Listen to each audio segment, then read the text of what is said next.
Sem delongas, nós vamos usar, obrigado irmão, está muito bom o som. Nós vamos usar o texto que foi colocado aqui na tela. Vamos abrir as Bíblias juntos, todo o povo de Deus, e eu quero trazer essa palavra baseado nesse texto de Lucas, capítulo 5.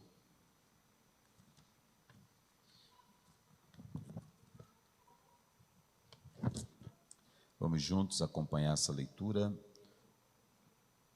Capítulo 5.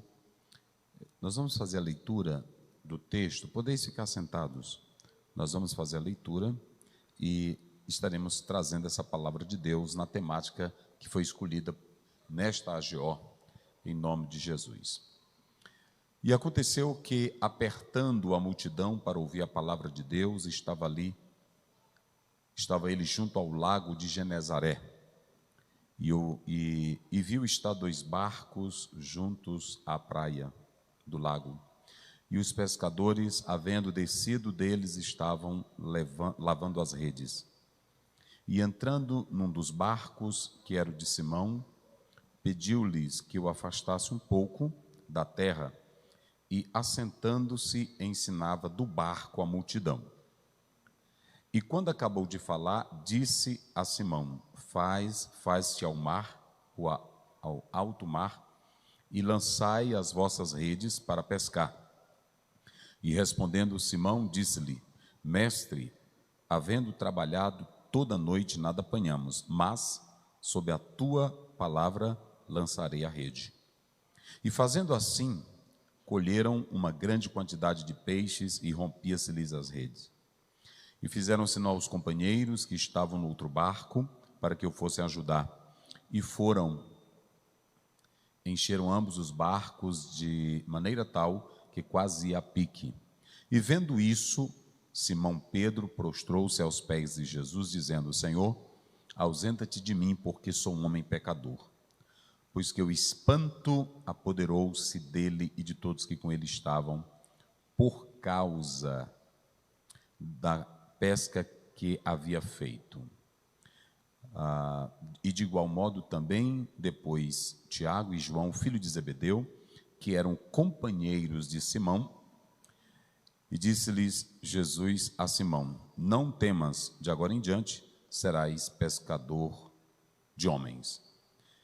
E levando os barcos para a terra, deixaram tudo e seguiram a Jesus. Amém? Muito bem, nós vamos falar sobre o discipulado, o amor pelas vidas além do chamado do dever. Se vocês analisarem, eu tenho atualmente tido uma preocupação muito grande com o futuro da igreja brasileira. Por que isso tem batido no meu coração muito forte? Porque é claro que nós somos uma igreja tanto orgânica como o corpo de Cristo, como nós somos uma igreja institucional. E por vezes a igreja institucional, ela tem roubado a essência daquilo que é orgânico, daquilo que é o corpo de Cristo. Ou seja, como diz um certo escritor, nós temos 3 tipos de líderes na igreja. Nós temos o líder burocrático, nós temos o líder carismático e nós temos o líder pastor. Existem líderes que eles são simplesmente homens para cuidar das coisas da igreja, do prédio, da construção, da secretaria de missões. Ele faz esse trabalho nessa amplitude, o que não é desprezível. Por outro lado, nós temos o pastor carismático, aquele que agrada as multidões, agrada as pessoas, mas o personalismo dele firma-se apenas em atrair pessoas para si e não para Cristo.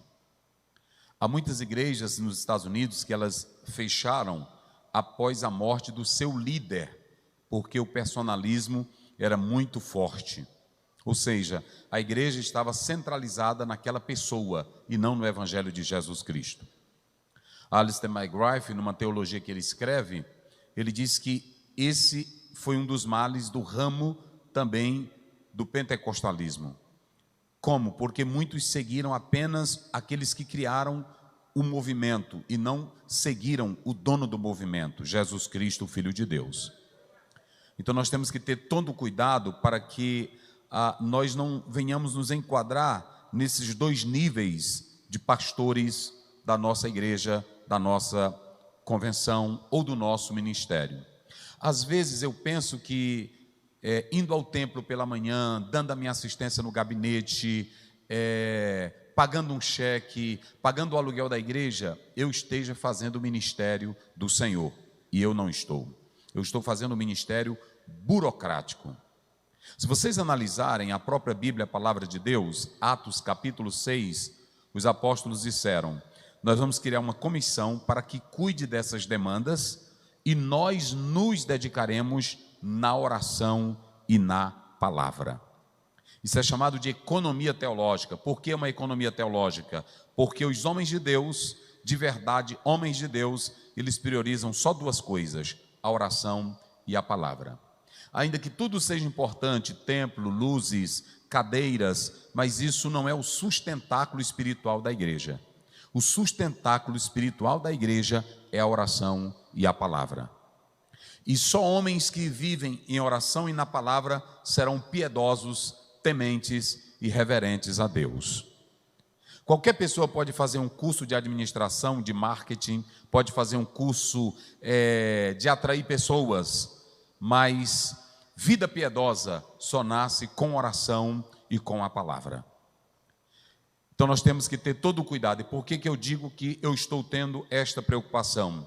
Porque, vejam bem, nós tínhamos há pouco tempo a Europa, que foi o berço da teologia. Há tempos atrás, os americanos, eles buscavam defender uma teologia, relendo a teologia que vinha da Europa. Hoje, a própria América, ela está sendo invadida pela descrença e já cresce um número assustadoramente de pessoas que não frequentam a igreja e de jovens que estão se tornando ateus. Por que isso, pastor Aziel? Porque nós estamos dentro de uma era que, se vocês analisarem, o próprio William Ernest, ele disse que essa era é a era, nas palavras dele: eu sou o meu mestre, eu faço o meu caminho, eu faço a minha história. Esse é o momento que nós estamos vivendo, do individualismo, o momento em que eu quero simplesmente o meu universo e não quero viver em comunhão uns com os outros. Vocês podem observar que boa parte dos nossos hinos, que também faz teologia, mas faz teologia errada, está sendo cantada assim: se ninguém olha para mim, mas eu vou seguir em frente, porque eu estou aqui e eu vou vencer. Todos me desprezaram, mas eu vou vencer. Não existe cristianismo individualista. Não existe cristianismo individual. Hebreus 10, 25. Não deixeis a congregação. Jesus não criou clube, Jesus não criou associação, Jesus não criou individualismo, Jesus criou igreja. Igreja é todo mundo com defeito, mas é todo mundo aqui dentro adorando e glorificando a Deus. Igreja não é grupo isolado, igreja não é individualismo, igreja não é antropocentrismo. Igreja, na verdade, é a comunhão, é a união com o Espírito Santo de Deus. Então, quando eu tomo o caminho do individualismo, do grupo, da segregação, da separação, eu não sou igreja. Igreja não é templos, igreja não é sala de aula, igreja não é livro escrito para final de semana. Igreja é a comunhão no corpo místico de Cristo, que é gerado pela palavra. E é muito importante que vocês escutem essa temática tão importante que o pastor colocou aqui. Esse individualismo que na verdade nasce é o que nós estamos vivendo.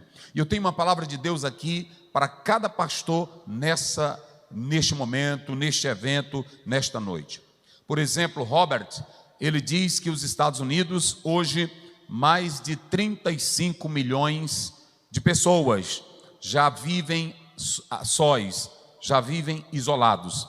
É natural nos Estados Unidos o jovem não querer mais morar com o pai, não querer mais viver com a mãe, cada um quer o seu individualismo.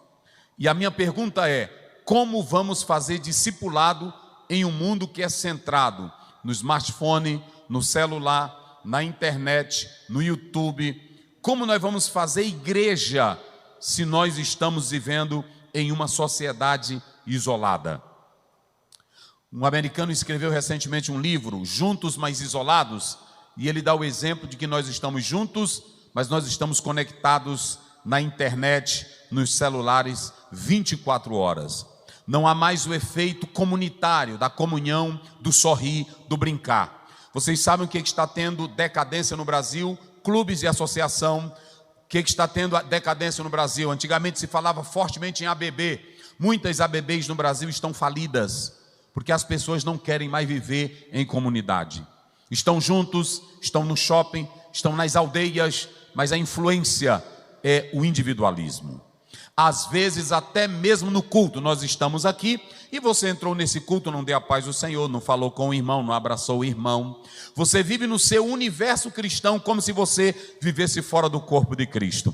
Salmo 133. Ó quão bom e quão suave é que os irmãos vivam em... Vamos lá, diga bem forte. Ó quão bom e quão suave é que os irmãos vivam em... Rinematov manai, shevetahim gamiahadi. Ó quão bom e quão suave é. Tov é a palavra suave, gostoso. É gostoso o crente estar junto e unido, glorificando o nome do Senhor Jesus. Sabe por quê? Porque só tem um lugar onde você desenvolve seus dons, é junto. Só tem um lugar aí, 1 Pedro 4,10, ele deixa isso bem claro. Ele diz que nós temos que desenvolver os nossos dons assim como nós recebemos. Você não desenvolve dom sozinho na internet. Você não desenvolve dom sozinho na sua casa. É aqui no nosso meio, com os nossos defeitos, com as nossas falhas, que juntos nós somos igrejas para louvar e glorificar o nome do Senhor. Quantos apóstolos Jesus escolheu? Digam aí bem forte. Quantos? Vamos lá, bem forte. Quantos? Mas no meio dos 12 tinha quem? Tinha um diabo. No meio dos 12 tinham egoístas, sim ou não?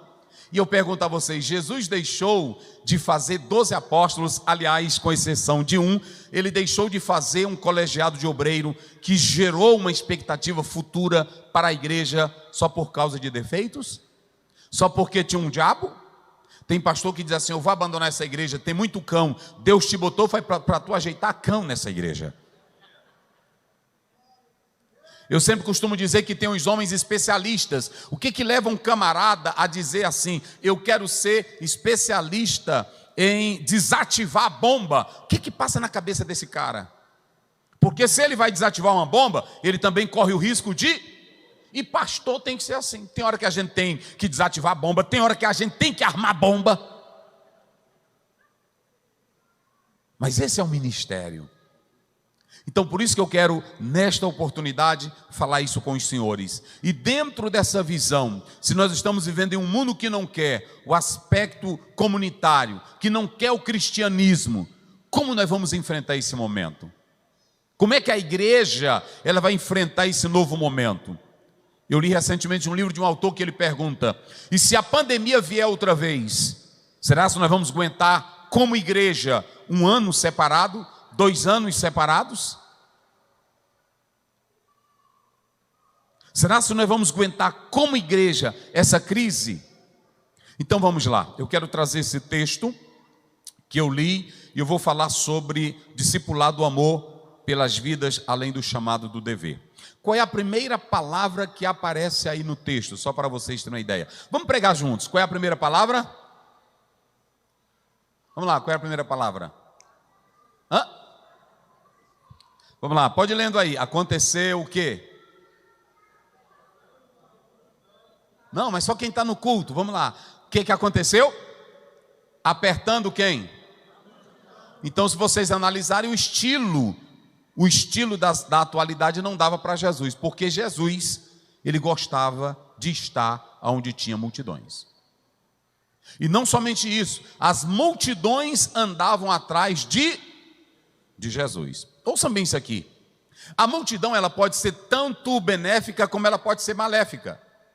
Se vocês analisarem o texto, há um teólogo que diz, um exegeta que diz, que se Jesus não afastasse ou se afastasse da multidão, ela poderia comprimi-lo, poderia pisar nele, poderia feri-lo. Por causa da fama que ele estava tendo, A multidão queria estar perto dele. Mas ainda que essa multidão tivesse problema, tivesse crise, ainda que essa multidão fosse descontrolada, Jesus queria estar lá. Porque são as multidões que têm problemas. E eu não posso fugir das multidões. Então, Jesus Cristo, ele está aqui no meio dessa multidão. Agora, quem é que tem a inteligência para saber lidar com a multidão? O próprio Jesus. Jesus é muito inteligente, ele está aqui no lago de Genezaré, também chamado de Galileia. Se vocês analisarem, ele tinha aproximadamente 12 metros aí de largura por 20 quilômetros de comprimento. Jesus é inteligente, talvez possivelmente estivesse em uma descida, e ele procura saber a acústica do som. Ele diz para Pedro: afasta o barco. E ele faz daquele pequeno barquinho o púlpito para ele pregar. Ou seja, quem tem a técnica, a tática de saber lidar com a multidão é o próprio Jesus. Se o obreiro não souber lidar com a multidão, ele vai morrer. Tem pessoas que dizem assim: cuidado com a fama. Você tem que saber lidar com fama. Cuidado com mulher. Você tem que saber lidar com mulher. Cuidado com a multidão. Você tem que saber, porque você não pode fugir da multidão. É do meio da multidão desgraçada que você faz crente cheio da graça para adorar e glorificar a Deus. A multidão lá fora é um cemitério espiritual que precisa da graça e do poder do Espírito Santo. Eu tenho que estar no meio dessas pessoas. Então Jesus, ele foi inteligente. Ele diz: afasta o barquinho aqui. Mas quando a multidão estava lá, essa multidão não estava errada. Observe bem o texto. O que essa multidão queria de Jesus? O que diz aí o texto? Ah, não, vamos. Só quem está no culto. O que a multidão queria? Vamos lá, o que a multidão queria? Por que as multidões estão frequentando teus cultos? É a primeira pergunta que eu quero fazer para vocês aqui. Ou lá na tua cidade, tem alguém que para e diz assim: pastor, eu queria lhe ouvir pregar a palavra. Será que essa multidão está pedindo isso hoje para nós? O que a multidão está pedindo para a igreja? Eu acho bonito o louvor daquela igreja. Isso é mensagem? Eu acho bonito o jeito que aquele pastor, ele faz o trabalho dele.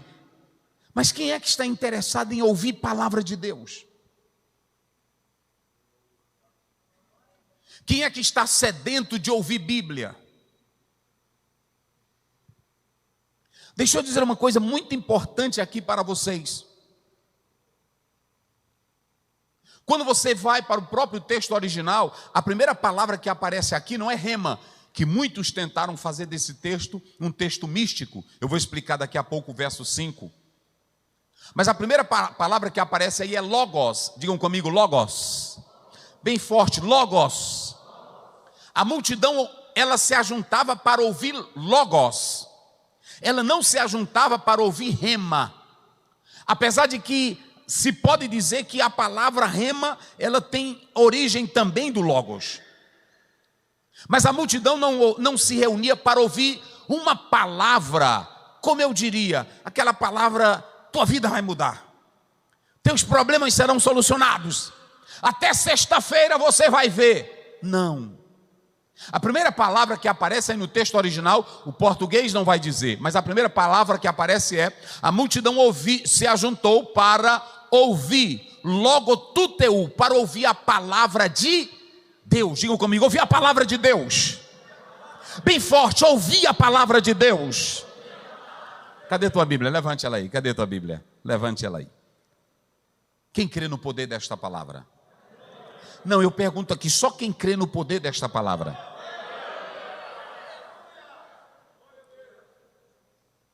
Se vocês atentarem bem para essa passagem bíblica, logo que você pega o Salmo 33:6, é dito: pela tua palavra os céus foram criados, e todo o seu exército, pelo sopro da tua boca.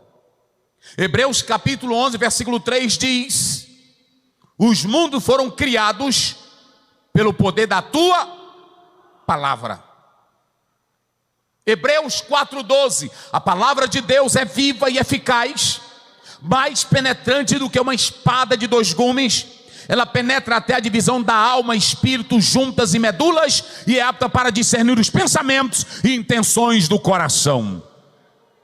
A palavra do Senhor faz arder o coração daquele que se volta para ela. E não há coração duro, resistente, que possa aguentar o martelo desta palavra. Jeremias 23:29. Não é a minha palavra como martelo? Então deixa eu dizer uma coisa. A primeira palavra é logos.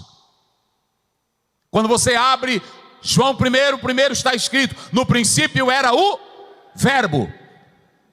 Verbum no latim, mas se vocês pegarem o texto original no princípio era o logos. Sabe o que gera a igreja? Palavra. Sabe o que gera discípulo? Palavra. Sabe o que gera fé? Palavra. Sabe o que gera poder? Palavra. Sabe o que gera crente? Palavra. Sabe o que cura? Palavra. Quem glorifica a Deus? Não suba aqui com historinha, não venha para cá com gracinha, não venha para cá com técnica. Aqui só funciona a palavra. E deixa eu dizer uma coisa para vocês: quer um ministério sustentado, quer um ministério abençoado, pregue a palavra. Talvez alguém vai dizer, mas ele não está nem escutando. O profeta Ezequiel, Deus disse no capítulo 2, prega a minha palavra, quer eles ouçam ou deixem de ouvir, vão saber que passou no meio deles. Eita glória, só quem glorifica. Passou no meio deles um profeta. João Batista não curou nem de dor de cabeça.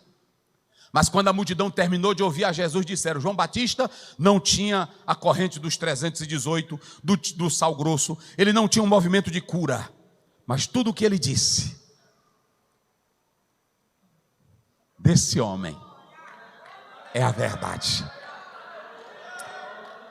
Olha para cá, a autoridade de um ministro não está no terno que ele usa. Tu pode vir, tem deles aí que o terno é bonito, lencinho aqui do lado. Eu não sou contra não, tu pode usar teu lencinho, né, assim, lencinho todo bonito, sapatão bonito. Aí ele faz aqui uma muganga, faz aqui. A tua autoridade não está nisso não, meu irmão. A tua autoridade não está na careta, não está nas tuas lágrimas. A tua autoridade não está no pulo que tu dá aqui. A autoridade está na palavra que gera vida. Cadê a tua Bíblia? Levanta aí tua Bíblia, deixa eu ver tua Bíblia. Levanta a tua Bíblia. Eita glória. Deixa eu dizer uma coisa para vocês, ouçam bem. Deixa eu dizer uma coisa. Se você for um pastor que acredita na palavra.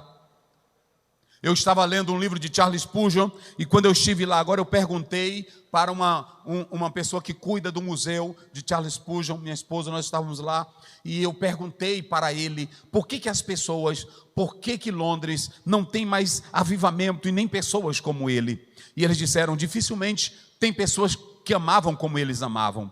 Dificilmente tem pessoas, hoje você vê todo teólogozinho aí, a maioria querendo desfazer da Bíblia. Charles Spurgeon dizia, nós acreditamos na Bíblia como a pérola mais linda, mais pura, inerrante, a santa palavra de Deus. Era assim, hoje o camarada começa a estudar, não colocou nem a fralda teológica, ele já está desfazendo da Bíblia. É assim ou não é? Já está desfazendo da Bíblia.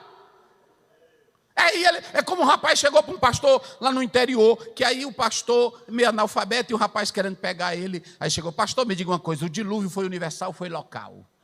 Ele disse, lê aí em Gênesis. Aí ele leu, ele disse, como é que diz? As águas cobriram tudo. Ele disse, pois é, molhou tudo, eu não estou me importando se foi local, se foi universal, só quero saber que molhou. Se molhou, pronto, e se matou gente, acabou a conversa. Olhem para cá, deixa eu te dizer uma coisa. Tuas palavras, ouçam bem, as tuas palavras não geram poder para alegrar crente. As tuas palavras não sustentam crente na igreja. Agora, tudo que você disser da Bíblia, ela sustenta. Mateus 4:4, Jesus disse assim, Satanás, nem só de, nem só de, viverá o quê? Mas de toda. Pronto, acabou. Acabou. Digam comigo, palavra. Diga palavra. Sabe o que a multidão quer? A multidão pode ir até para a rua ouvir um engraçadinho. A multidão pode ir até ouvir um farofeiro. Mas amanhã ela se cansa das tuas gracinhas. Sim ou não? Ela se cansa dos teus sermões frios. Nos Estados Unidos, um rapaz terminou de fazer pós-doutorado.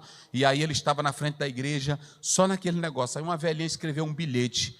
Aí ela mandou um bilhetinho para ele e disse: eu quero ver Jesus na sua vida. Desde o tempo que você voltou, não vejo mais Jesus. Eu só vejo tua fala. O que a multidão está vendo em você?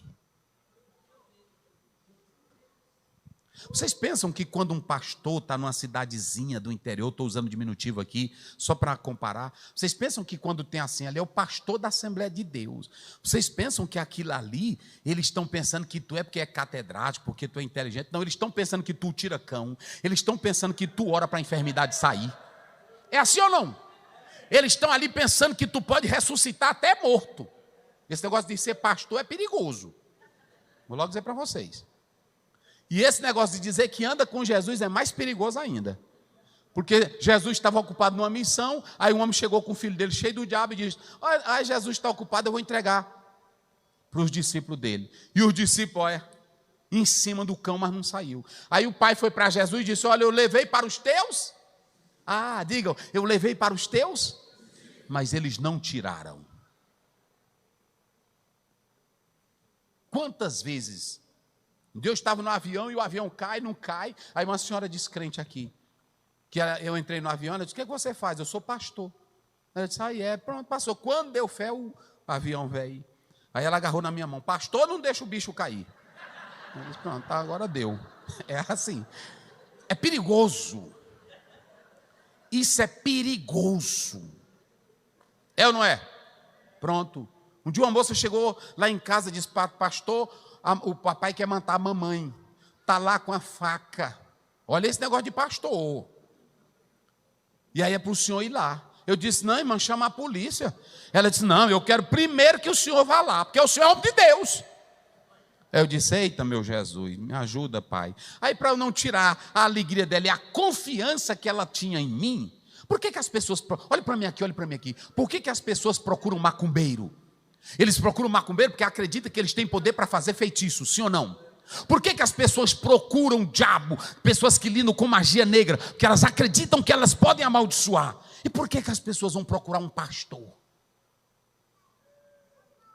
Eu estou logo te dizendo aqui.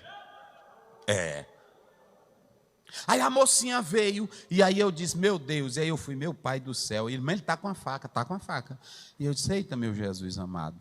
E aí eu entrei na casa, quando cheguei lá, o homem com a facona tramontina grande: eu mato essa desgraça hoje.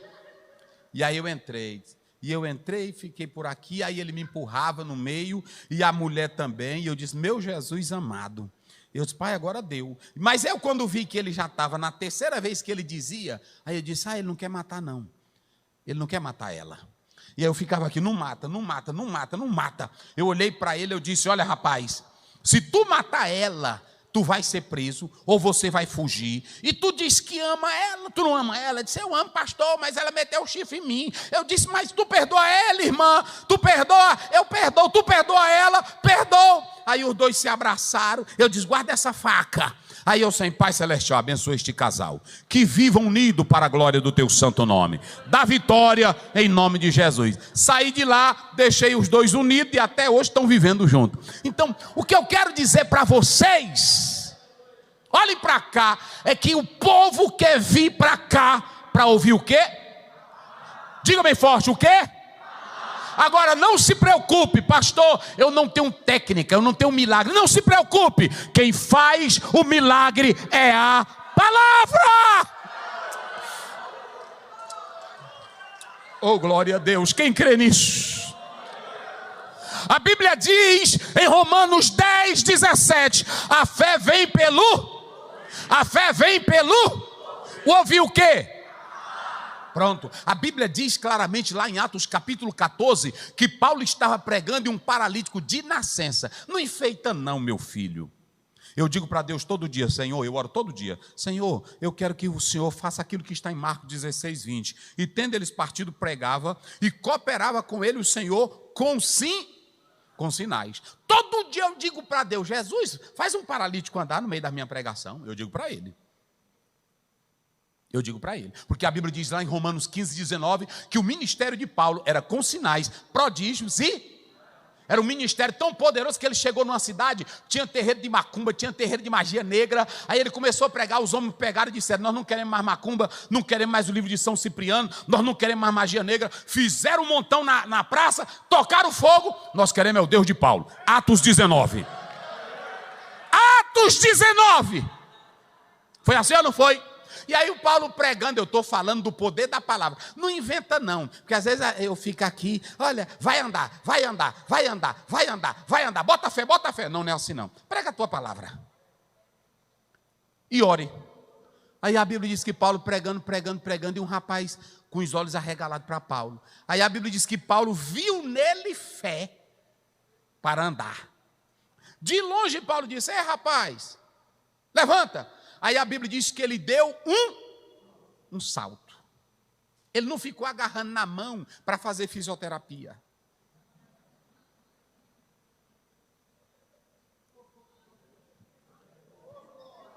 Quem crê no poder da palavra? Digam comigo: a palavra gera fé, gera milagre, gera esperança, gera vida, gera poder. Romanos 1,16, o evangelho é o quê? Diga bem forte, o evangelho é o quê? Por que a multidão ia ouvir Jesus? Olha para cá para você entender. A multidão ia ouvir Jesus porque Jesus não tinha discurso. A multidão ia ouvir Jesus porque Jesus não tinha oratória. A multidão ia ouvir Jesus porque Jesus tinha a palavra de Deus na boca, que gerava esperança, que gerava vida.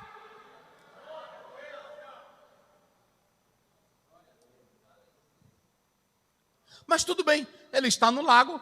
Aí observem bem, Jesus não começa milagre, Jesus não começa fazendo nada, ele começa pregando a palavra. Vamos lá, bem forte. Ele começa pregando a...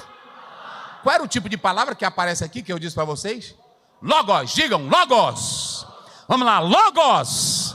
Então esse substantivo aponta para Cristo. Foi tão rico isso aqui, que a filosofia grega tratava de um logos que muitos pais apostólicos depois tentaram colocar o logos da filosofia dentro do logos divino que era Cristo. Mas não mistura não, olha para cá. Se você pegar a sua Bíblia, no capítulo 2 de 1 Coríntios, Paulo disse assim: eu não quis tratar de outra coisa a não ser de Jesus, o crucificado.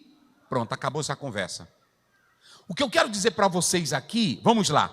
Jesus Cristo, ele começa a pregar a palavra.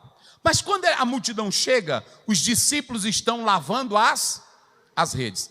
Marcos, Lucas, se vocês analisarem, aliás, Mateus e Lucas, eles começam de um ponto anterior. Já Lucas, ele já começa do ponto final.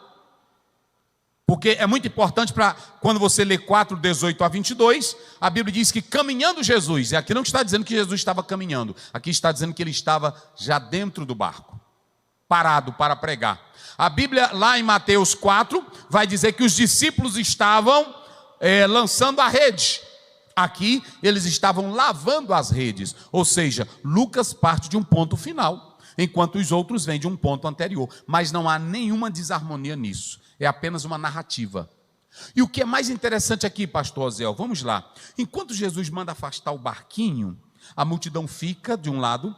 E se vocês analisarem, tinha essa região aqui, ela era uma região muito rica em pesca, e era também uma região de cidades importantes, Cafarnaum, Betsaida, tudo era desta região aqui. Mas aí vem o mais interessante, ele afasta o barquinho, e a Bíblia diz no versículo 3, leiam aí vocês agora o versículo 3, para a gente ligar com o versículo 1, vamos lá, todos, verso 3, e entrando num dos barcos, que era o de Simão, pediu que o afastasse um pouco da terra e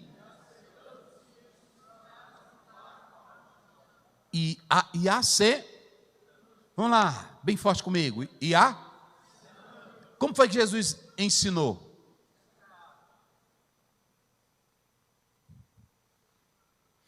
Tinha a escola peripatética, que era os filósofos andando e o aluno andava atrás do mestre.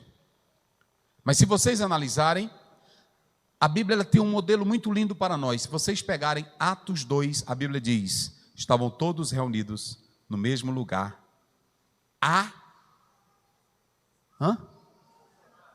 O quê? Não tinha nada de descontrole, não tinha nada de loucura, de histeria. Estavam assentados. Porque o poder de uma igreja, pastores, líderes, está naquilo que a Bíblia ensina e não naquilo que você faz. Entrou-se uma ideia no nosso meio que a gente pensa que o meu grito vai fazer alguém ter poder, que a minha forma de ministrar vai fazer alguém ser impactado. Hoje vocês admiram Charles Spurgeon, vocês admiram John Wesley, mas todos eles preparavam os sermões escritos e liam em uma voz enfadonha. E por que esses homens causavam tanto impacto e tanto poder quando eles ensinavam assim? Porque a autoridade sua está no que a palavra diz e não no que você pensa.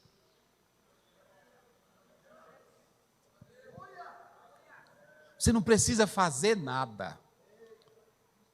Você só precisa pregar a palavra. E aí vocês observem bem que lá no versículo 1 diz que a multidão queria fazer o quê? Queria fazer o quê? Não, mas diga bem forte, queria fazer o quê? E aí o que Jesus faz agora? No verso 3, ele faz o quê? Ele vai em si, didasco no presente indicativo.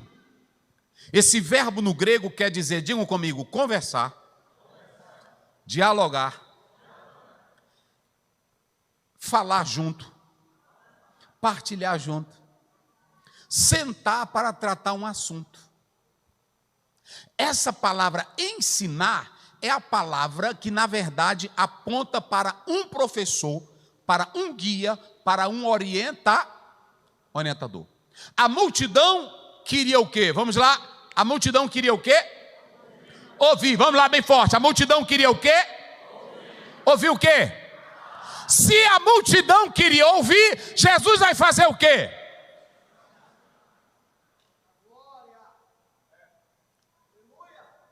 A multidão queria, o povo queria, e Jesus vai ensinar. E deixa eu dizer uma coisa para vocês agora, o mais importante. Olha o tema de vocês, o amor pelas vidas, além do chamado do dever. Olhem para cá. Coloque na sua mente que não se faz discípulo gritando, pulando, correndo, botando mão, derramando azeite, derramando óleo, gritando, fazendo histeria. Bota ele para sentar e converse Bíblia com ele. Nova unção não faz discípulo, reteté não faz discípulo. A Assembleia de Deus é uma igreja abençoada, mas é a igreja que tem mais divisão no Brasil. Por quê? Porque é muita gente ouvindo, mas não quer aprender. Dificilmente você vê uma pessoa dizer assim: pastor, eu quero sentar para ouvir, para aprender isso aqui. Não. E a multidão queria ouvir, sentaram para ouvir Jesus. Sabe o que nós queremos logo? Nós queremos milagre, nós queremos poder, nós queremos a glória. Deixa o céu se abrir. Céu aberto só presta para quem sabe o que é céu. E só sabe quem é céu quem estuda a Bíblia. Eu li um autor que diz assim: não mostre as coisas santas para quem não entende os mistérios, que ele vai pisar como os porcos.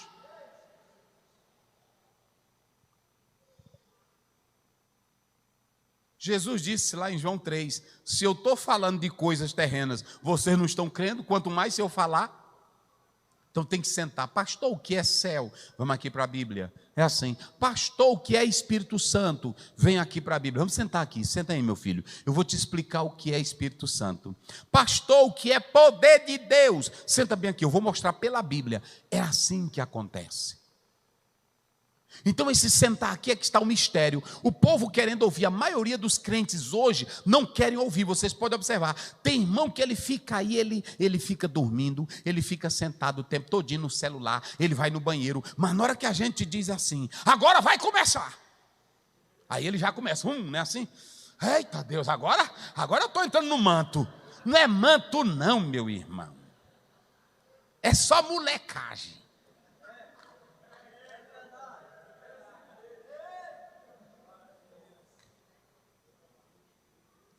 A Bíblia diz em Mateus 19 que um jovem chegou e disse, bom mestre. Aí Jesus começou logo cortando ele na própria teologia dele. Tu sabe o que é bom, rapaz?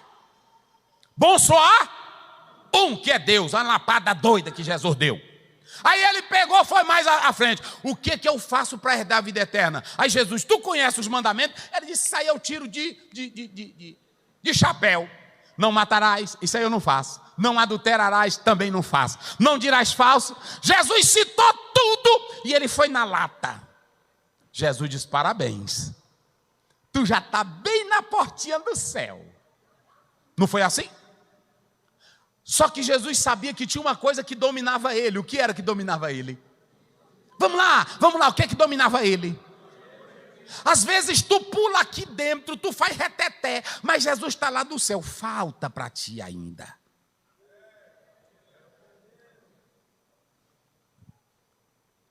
Aí Jesus, pois tudo bem, tu já está pertinho do céu, vende tudo quanto tens, segue-me e terás um tesouro.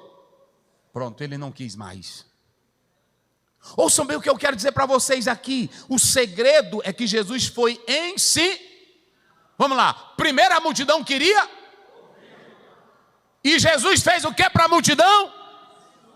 Também, me desculpe, tem pastor também que não gosta de ensinar, porque ensinar requer tempo, ensinar requer leitura, ensinar requer raciocínio. Eu li um autor que diz que para ser um pastor mestre, ele tem que ser pastor dedicado só nas escrituras.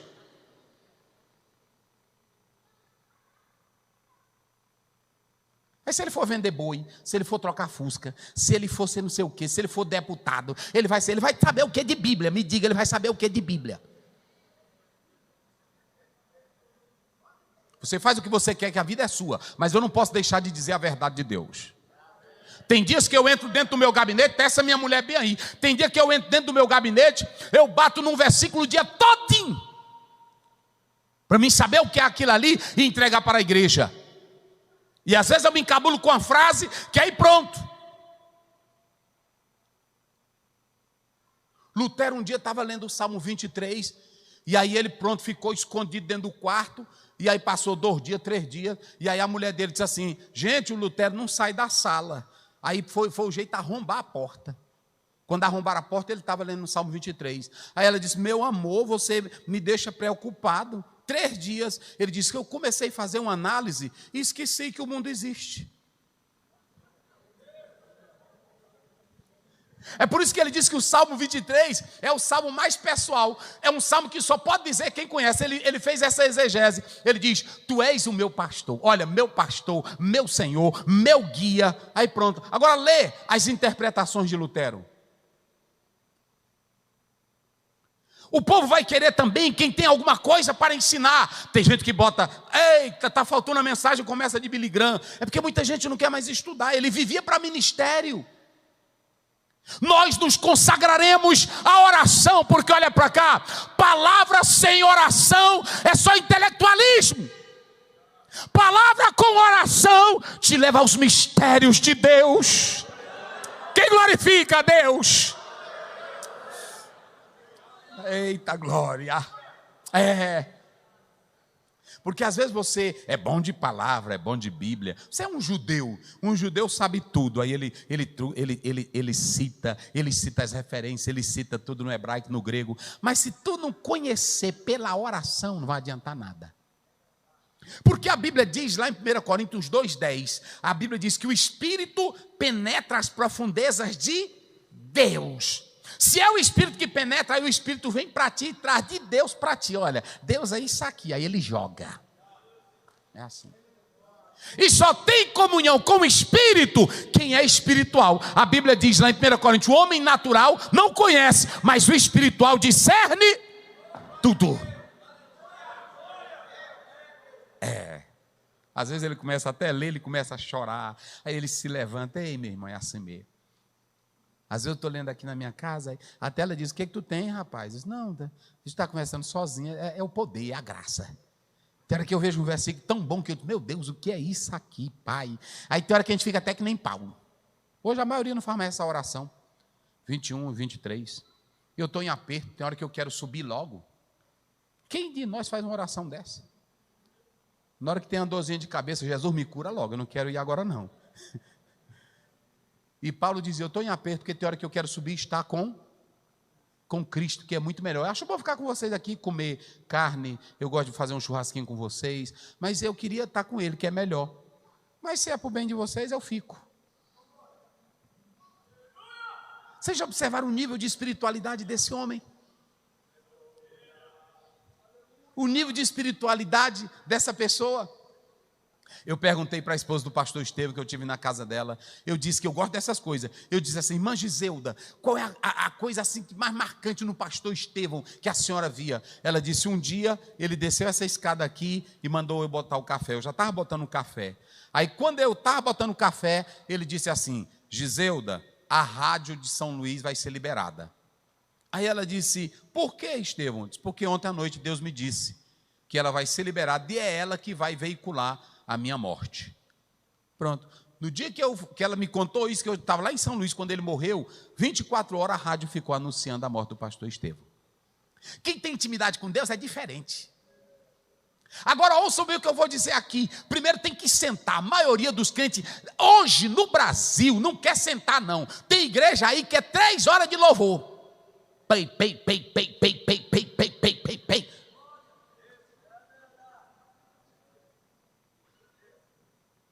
Dia desse eu fui pregar numa igreja, não vou citar o nome. É filmado aqui, né? É filmado, não vou citar não. Eu fui pregar numa igreja, meu irmão, e eu já estava ruimzinho, ela me segurando, eu disse, não aguento isso não. Tira o pé do chão, tira, pei, pei, pei, pei, pei, pei, pei. E pastor, tinha um velhinho lá, que aí ele, além de dançar, ele me chamava. E eu disse, o que esse velho quer comigo? O que ele quer comigo? Eles, vem. Quase 80 anos de idade. Meus irmãos, eu não sei mais de nada não. Eu vou dizer para vocês, a gente anda aí, tem coisa. Eu pregando numa igreja, aí toda hora um irmão, você quer uma coca? Eu disse, que eu quero com coca aqui, irmão, pregando. Você quer? Eu não sei mais. Bagunçou.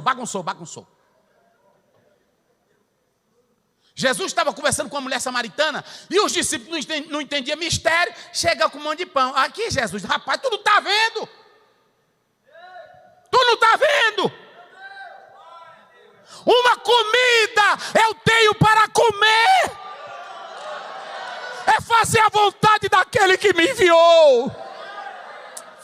Eita glória. Fome da palavra. Sede da palavra.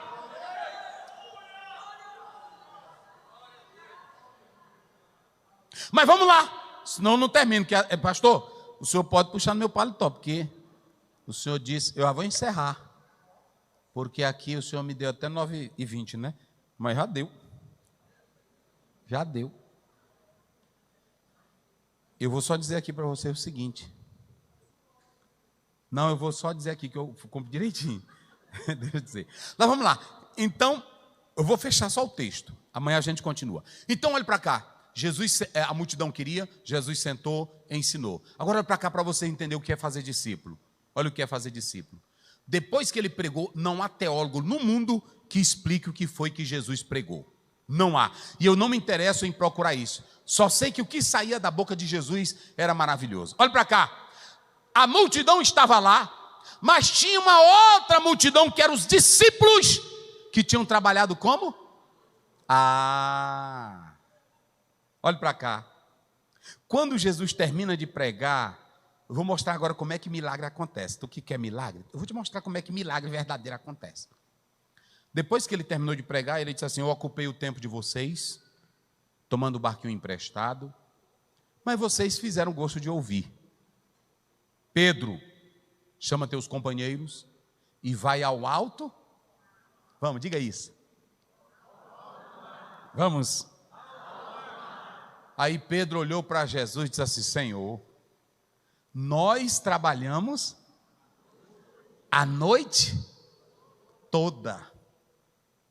Só que pelo texto, eles trabalharam quase na beira do mar, porque o peixe durante a noite ele sai das águas profundas e vem para a beirinha. Então é fácil pescar na beirada. Hein? É fácil tirar mensagem da internet. Ei, irmão, é fácil imitar pregador, sim ou não? É fácil estar na beirada. É fácil dar um pulo e dizer: tem anjo aqui. Agora comer Bíblia, aí é difícil. E Jesus diz que chegou um camarada para Jesus em Mateus 22 e disse: Senhor, é porque é o seguinte, esse irmão tinha uma mulher, e aí morreu o marido, morreu o outro, morreu, e aí cada um foi morrendo. Como é que vai ser lá no céu quando eles encontrar ela? Aí Jesus olhou para ele, zangado: errais, não conhecendo as Escrituras, e nem... Lá no céu, um dia eu ia descendo na igreja, o irmão disse: pastor, eu fiquei mole com o senhor agora. Eu disse: por quê, irmão? Porque o senhor deu um estudo ali de escatologia e o senhor disse que lá no céu nós não vamos fazer sexo. Eu disse: não é mesmo não. Ele disse: se eu não digo um negócio desse para mim. Eu disse: pô, não vai não. Mas ele encabulado, erra, porque não conhece as Escrituras. Lá no céu nem se casa e nem se dão, hein? Então pronto. Aproveita o tempo que tu tem aqui, meu filho. Lá não tem isso. Lá é só glória, é só aleluia. Lá é só glória. Então, olha, observe bem aqui. Ele terminou, ele diz: peguem e vão a alto. Mas em alto mar ninguém encontra peixe de dia. Só que esse Jesus, que um dia mandou Pedro ir tirar um imposto, que estava na boca de um peixe, que ele passando um dia dentro de um lago e caiu uma moeda, ele comeu. É o mesmo que disse: vão e lance a rede. Quando eles lançaram a rede, o milagre aconteceu. Olha para cá. Antes que venha o milagre, tu tens que sentar para ouvir, para aprender, para você saber a dimensão do milagre. Milagre sem compreensão da Bíblia não vai servir para você. Não vai. Aí voltaram. Quando voltaram, Jesus não disse nada. Olha para cá. Vocês observam que Pedro, irmão, era meio fraco. Mas vocês viram o nível de fé que Pedro teve aqui agora?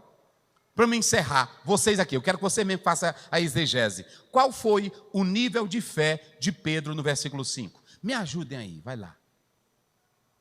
Qual foi o nível de fé? Hein? Eu não entendi. Como? Como é que Pedro, que ele não tinha tanta fé, era um homem que não tinha tanta estabilidade, mas por que ele disse segundo a tua palavra? Creu, por que ele creu? A fé vem? Ouviu o quê? Como ele ouviu, ele trabalhou a noite e foi negativa. Tudo pode ser negativo para um crente que chegar aqui. Mas se ele chegar na igreja e encontrar um pastor que prega a Bíblia,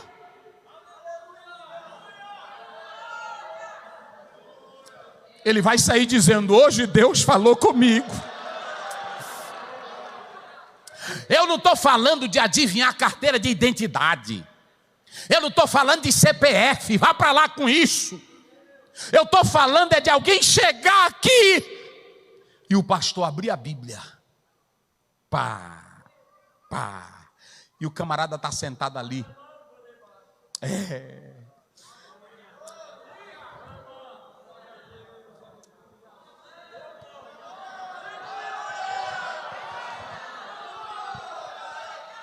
Eu estou falando de alguém chegar aqui. Um rapaz namorava com uma moça. E ele era muito para frente, muito prepotente. E ela disse um dia para ele: vá na minha igreja assistir um culto. Ele disse: que negócio de culto? O que eu quero com culto? Ele maltratava ela. E aí ela disse que ia deixar ele. Um dia ele fez uma surpresa para ela. Ele disse: eu vou ao culto sem a minha namorada. Sem a minha namorada. Mas ele procurou uma igreja que tinha o pastor mais famoso dos Estados Unidos. Só que o pastor nesse dia não estava. Quem estava era um outro pastor. E o pastor, ele disse que olhava de lá e se incomodava com a careca do pastor. Ele disse que sentou lá na galeria, a luz batia na careca do pastor e ele se incomodava. Rapaz, botar um velho desse para pregar. Ele disse que quando o velho abriu Hebreus 4:13, todas as coisas estão nuas e patentes.